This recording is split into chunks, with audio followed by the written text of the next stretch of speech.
Bismillah ar-Rahman ar-Rahim. Namaduhu wa nasalli ala Rasulil al-Kareem.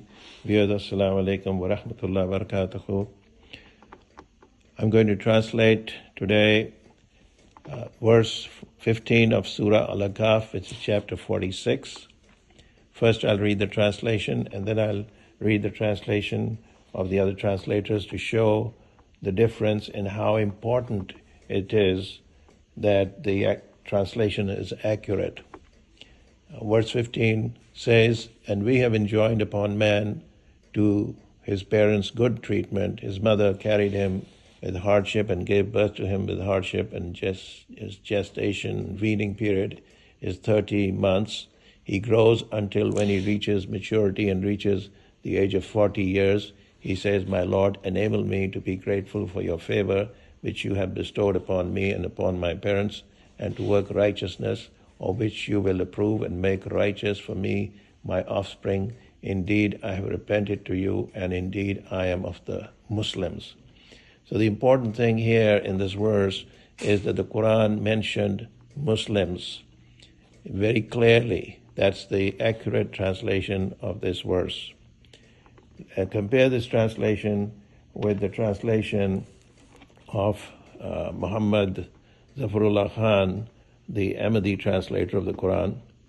In his translation, instead of saying Muslims, he uses the word, "Truly I am of thy obedient servants."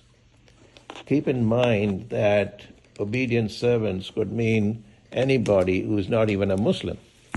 A person who is a Christian or a Jew or what it may be, thinking himself or to herself to be an obedient servant. Similarly, Muhammad Asad translates the same verse where it talks about Muslims.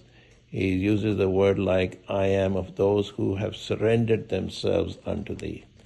So why they do not use the word Muslim when the Quran says very clearly the word is Muslim?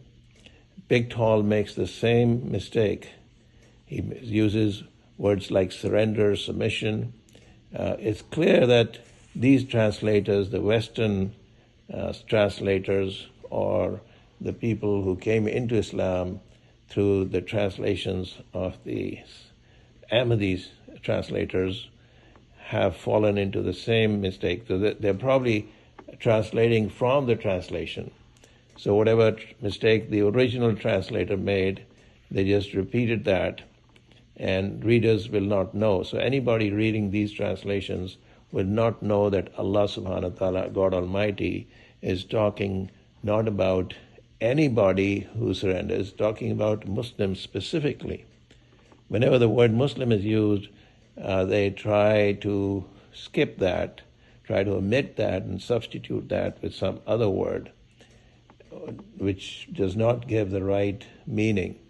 So once again, it's important for readers, when they're selecting a translation of the Quran, to get the proper, accurate message of the Quran, they should do some research as to the background of the translator.